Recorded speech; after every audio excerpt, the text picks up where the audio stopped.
That's where I wanted to get to, because they're not ethical. That's they're the reason not I ethical. wanted to bring this up. It's that fake fallacy. Yeah. It's hard to build from that.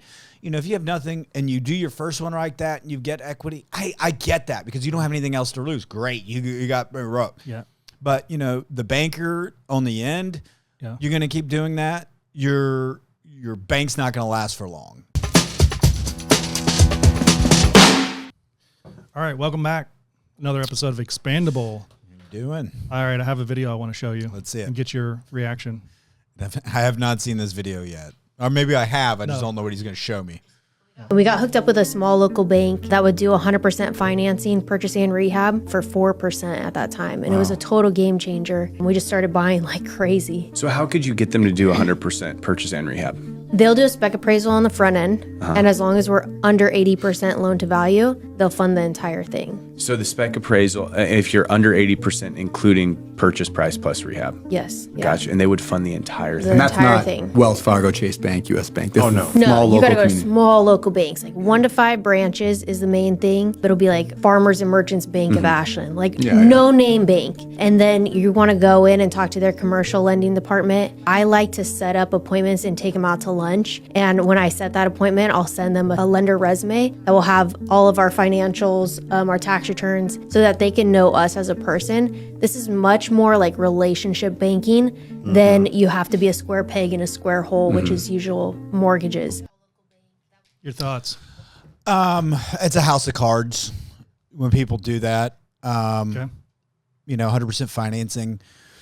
When you have no skin in the game, you get in there. I won't personally lend on that one. I do not have faith in that. I think that there's some ethical dilemmas to that, and there are repercussions, because that is why everybody went under in 2008, 2009. The banks that, if you were lending during that time and you're doing that to now, you are a complete, utter fool. And, that speculation of that rises up. The fact you think, oh, you're going to influence the banker by taking him out to lunch. Yeah. Okay. Well, and what financials are you showing? No lunch is ever going to, I don't know. Have you been to Burns change. Steakhouse? I don't care who it is. But I mean, okay, 80%. And bankers love, it's that salesperson. They're not being managed. Yeah. That is ridiculous. Yes, there are banks that have done that, and I'm not calling her out, lie or anything. And I'm sure there are banks that will do that, and you can do that in a small little portfolio of things. But unless she's got a CD over here or something else that we've got as collateral, I'm not doing 100% loans. I mean, I give you an example. I had a loan request. It was about a year ago, 2 years ago, and I'm going to give rough numbers because I don't even know, but within the confines of it. Investors had paid $5 million for commercial property, and they've had it for like a year. They did new improvements, but the realtor got some good other tenants in it, and now they had a new proposed tenant that would make it 100% facility. So now they're based on an income approach. Especially this place is now worth $10 million, and they want a $7 million loan. Okay, well, you bought it for $5. How much money did you put down then? Oh, $2 million. So in essence, what they were doing was selling the bank the loan, because now they want a $7 million loan, $2 million more than the $5 million. How did they go out? We're based on income approach. Right. That's a house of cards. Yeah. If they would have sold it for $7 million, they'd have had to pay income tax on the $2 million profit plus all the depreciation and things. Yeah. So that was a way for them to leverage more cash flow to go to another project. I have no issue with that. But, if you've ever played the game Old Maid as a kid, the old maid's being passed around, that's what that is. Somebody's going to be hurt. Or hot potato. And at the end of the day, someone's going to be left holding the bag. When I'm left holding the bag, I want a borrower that has skin in the game. Yep. That, has the availability to, that has equity in something. Be like, okay, things have changed. Climate has changed. Course correcting. But we have equity. And so we're going to be in this position. Yeah. We can liquidate a little bit over here to cover these assets until things grow up. You do 100%. One little thing goes wrong, all 15 of your houses are going down. Yeah. And time again, I saw people that felt they were filthy rich. And, because, I got 15 rental homes into this. And Meanwhile, really, they were net income was $100 per one, and they thought they were rich because they had a depreciation on their tax returns. And then things got tough. They had to sell. They lost everything. Yeah. You know, so give me a break. And guys, if your house, you say, oh, my rental house is worth $300,000. It's not worth $300,000. What is the net after you sell it? It's best if you sell for $300, you're going to get 92% back of that $300. And, you know, don't forget taxes on there. So is that asset? It is not a like of cash in the bank of $300. Right. Now, at least you've got to earn an asset, cash in a bank, but now cash in a bank easily in a money market can earn you over 4%. So at this time, when you have no money and you have work, and I think somebody's willing to do that to you, great. Yep. Go do that. You first, but as you keep doing that in your house, you're going to get burned if you're always doing 100% financing like that. Yes. At some point, she's going to have all of those, and they're going to get burned. Yep. Well, so, I mean, it's a piss poor. That's encouraging. That's the same type of people that encourage people to take out HELOCs on their house, home equity lines of credits. You know, people that bought a house prior to 2009 for $100,000, and then now it's worth $250,000. Yeah. And, you know, okay, maybe they had $50,000, $20,000 in credit cards, $30,000 in bills. Oh, what did they convince? Oh, get a HELOC at interest only. Pay off that $50,000. Now, instead of paying $800 a month, you're down to $150. But they tied in their house, right, which was their primary residence that probably would have been exempt from bankruptcy in the first place. And they were in salaries. Let's say they were a teacher position or one worked for the government. You know, the salaries are only going to increase by the cost of living 3 to 6%. Yeah. That's it. So you are doing a disservice by selling certain products to people. That's where I wanted to get to, because they're not ethical. That's the reason I wanted to bring this up. It's that fake fallacy. Yeah. It's hard to build from that. You know, if you have nothing and you do your first one like that and you get equity, I get that because you don't have anything else to lose. Great, you got rope. Yeah. But you know, the banker on the end, you're going to keep doing that. Your bank's not going to last for long. That's where I really wanted to get to, because I think the one of the values of the viewers of this show is getting to see inside of how a bank CEO thinks. And I think that you have a very sort of agnostic approach to banking, because you look at banking as a business. And so therefore, that's why Surety Bank has been successful. You got to look at that. Oh, great. I made a little income on that loan today. I made some points or made some fees. Yeah. Great. Well, is it going to be good 2 years from now, 3 years ago? And I'll tell you what's reckoning right now is underwriting is, you know, what we did on commercial loans 5 years ago when rates were at historical low. So, you know, was not uncommon to have commercial rates in the 4% range, 4.75, 4.25, 5%. And, you know, on the commercial side, residential, people are used to debt to income. Okay, my income's, you know, 100,000, so I need to be under 40%, so my expenses can't be more than 40,000. That's the basic. Yeah. It's the inverse. On commercial, we look at a 1 1/4 coverage. So your cost 100,000, you better net over 125,000 for that 25% buffer. But when you do smaller, is that 25% buffer really realistic? Well, let's say you got a 25% buffer and that person has 10 grand to live on. Okay, you're not going to live on 10 grand. You need that common sense coming approach. Oh, but they debt service coverage.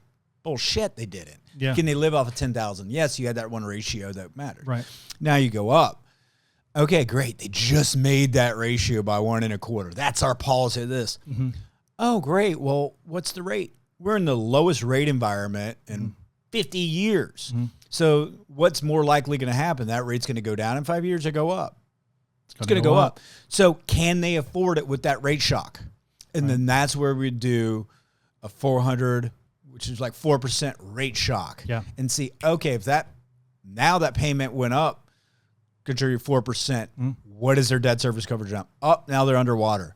Don't do the loan. Yeah, because you're not serving them. No. You're serving yourself short term. Correct. And you're not thinking about your bank as a business. You're thinking about it as, I need to get more loans, period. Which is very, very short-sighted. It completely is. You know, the Fed rates being so low for so many times, and the administration have just created the worst buying cycle in the perception of people's minds and other spending. And you and we've talked about this and we've seen when we go travel, when you're out, and I do very well. I'm like, how in the world is somebody spending that money on that? Why are they buying that? Why are they doing that? And I look at them, I'm like, what do they do? Wait a second, I make double them and they're willing to pay for that? Yeah. What the hell's going on? What's going on? Yeah. That means that much to them that they're going to spend that money on there? Yeah. No. Yeah, no, it's not a priority. It's not like how you would think. Like, I'm going to prioritize this. Yeah. So I think really that has to be. So the economy looks great. People are still spending money until we don't. It's going to hit that freaking cliff because that mentality is 100% built in. Give me the money. I'm giving you nothing down. I'm going to put in my work. What equity did you really put in anyways? Yeah, there was great. nothing. You called a couple contractors you did and you stumbled around like. And it's funny because, you know, how she's explaining it, and maybe she, you know, I'm taking it out of context, but she's explaining it like, look, I did this great thing. I hacked the system, and everybody wants a hack, but there are no hacks because when you hack, you will get hacked. Yes. At some point, or someone in that relationship will get hacked. But if she continues that mentality after she's successful, she's going to go down. She has to change it. You see it if you look back, all the other successful people that have righted their wrongs, they did this. Yes, like Dave Ramsey's a good example. He had all this investment in real estate, and it was a house of cards. But then he righted the wrong and went a different direction. Yeah, and you see that with a lot of entrepreneurs. Also, because a lot of them want to get rich quick, ultimately. Well, making decisions when you have no money, you have no credit, you can risk everything. What are they going to take from you? Yeah.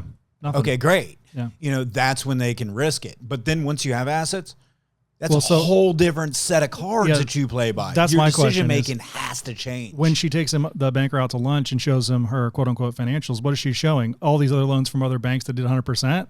I look at that and I'm like, oh, you worked this flow? Okay, what is this edge? Yeah. And it's always. And if you're going to work this, go back to the people who gave this to you before. Don't come to someone who's going to make a proper decision on a loan. Correct. It's super interesting. And I bet she's asking no personal guarantees. Yeah, no, probably. You know, it just it the whole like, but you know, maybe she's selling a subscription service behind it. You know, did you see that? I mean, I don't know. Yeah, let's follow that down the road. Yeah. And maybe, I don't know. Yeah, probably that's $359 for my course to how to do this. Yeah. I mean, like anything, there's a little bit of truth in the lie. So her wanting to take the banker out to lunch and show the financials, that's fine. That's great. Because as far as like the 4 C's or whatever, character is a good thing. You want to show your financials. You don't necessarily have to take them out to lunch, but you want to put your best foot forward.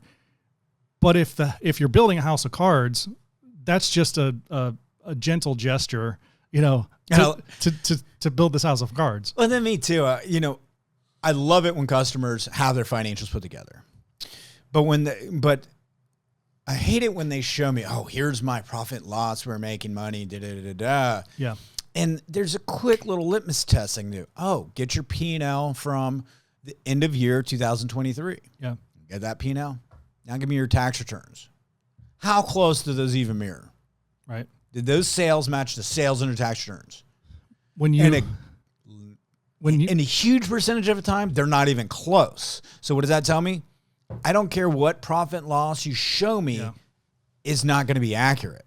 Unless your profit and loss is correlating to previous tax returns, your future profit and losses are in question and cannot be taken in consideration in evaluating that loan. Right. But then again, I'm unlike other people, and we train our loan officers differently if you've just got that salesperson on the other end that like, I get paid because, check the box, they got it. Yep, they got their P&L. Well, their P&L said they're going to be profitable. Yes, they're going to be profitable. Yeah. Oh, their tax returns. No, you didn't compare back and forth into this. Then you deserve to lose your ass. Right.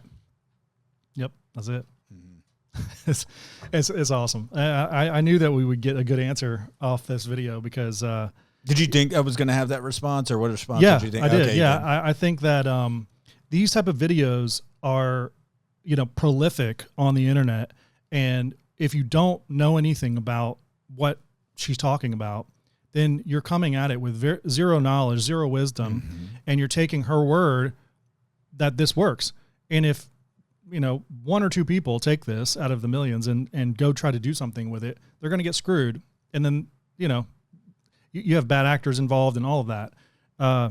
So I don't know. I just think that it's this is where we are. I think disingenuous and people, oh, that's going to be the way. And I love it because there are people like that, and I'll get asked questions and they think I'm, an idiot. I'm like, all right, younger me get frustrated now. It's like, oh, okay, that's wonderful. But when you're in the I can't wait to see you succeed. Like, prove me wrong. I'm happy to be wrong, Well, when you're in the business of looking at financials and determining an outcome, it's almost like the Matrix. You can look at the numbers and see the person. Yes. Right. You can look at the numbers and see, like you said, the tax statement and the P&L. And if they're not, correlating, then you can derive typically who this person is and what they're doing with their money. Right. And if you look at their bank statements, even more so. Oh yeah. I mean, that just, but something like that, it's like, okay, your financials. Okay. You have houses in your lease, or if you're flipping, then, all I'm going to need is to see the closing statements and the purchase contracts, because that'll tell everything right in between it too. Mm-hmm. Okay, you may, I don't see your profit analysis. Those are the things that are going to show the nuts and bolts, but how you interpreted that, it better be accurate. Yep. But just, the saying, go to the source, tax returns, closing statement, and something like that, closing statements. Mm-hmm. See who made it, but they need to continually build into it. And there's been times back where we have done pretty close to 100% within ranges, but it was an extremely specially used property, but that individual buying had the experience and expertise that was unique to that property. Yeah. And that's how you could get it, squad equity. We had taken back at this was a non-conforming multi-use property in a residential area around in Daytona Beach years ago. So it was like, traditional, you've got your intracoastal, and you've got, people live along river, and then you've got, traditional like beachside. Not a beachside, but on the other street, then you get the houses that somewhat of a view of the river. Oh yeah. And peppered through older communities will get, people that have legal non-conforming multi-use properties. And so this is one that, you get 10 or 11 people in there, but it was legal non-conforming, which meant if somebody did not continue the business license, it would revert back to single family residence and things like that, 3 or 4. Yeah. And so we had a unique property like that, we had to foreclose on, and you just had horrible tenants. I mean, they were crackheads. I mean, literally that's what the place has, and none of the neighborhoods want to get it out. So the uniqueness of this property that needed to be fixed up and did everything, we sold and financed nearly percentage because it was a contractor, and the cost of him doing that work was built into it. So the actual, if he was buying the material, he wasn't doing material plus 20% or things where they usually get the money. We're like, okay, we're going to get the detail. You're doing all the work. Here's the value of X. Yeah. How much you going to put in? Okay, there's going to be $85,000 of material. Okay, we'll finance 85 material. If he was been an individual and then bid out that project, instead of $85,000, it may cost 140. Right. So that difference between 140 and 85, we used as, okay, that was that person's true sweat equity, because he was a contract, he was doing it, was getting it. And so in essence, it was almost 100%, but we did that. Sold, and it was the best way for us to sell a property for our maximum value and get it in the hands of somebody that could build it up. Yeah, but it wasn't net 100%. It was like, no, they had 80. And they had a history. They had a GC license. This wasn't someone. I've never had any experience. I want 100% financing or renovating houses, but then you do have the experience of renovating and identifying houses and selling them for profit and flipping them, but you don't want to put any money in it. Yeah. Are you kidding me? Yeah. That doesn't make any sense. Why do I want to make that loan? Because also, too, on the lender's side, they're very short-sighted. If you're successful, you do that loan, it closes in a year. Then you have to keep repeating cycle. Yeah. Bankers, to be successful, you need your loan portfolios you do that loan, and they stay for 5 to 20 years on there. So then you can actually build that portfolio. That's where the true wealth is, getting the sustainable. So sometimes it's better for the bank to have a long sustaining loan at a little bit lesser rate than take advantage, than to have a little bit more up front and they pay off in a year or two. Yep. So, well, super interesting. Yeah. And I want to do more of these. Yeah. Now I wonder if audience is hearing that, and now they hear it from a bank CEO. Yeah.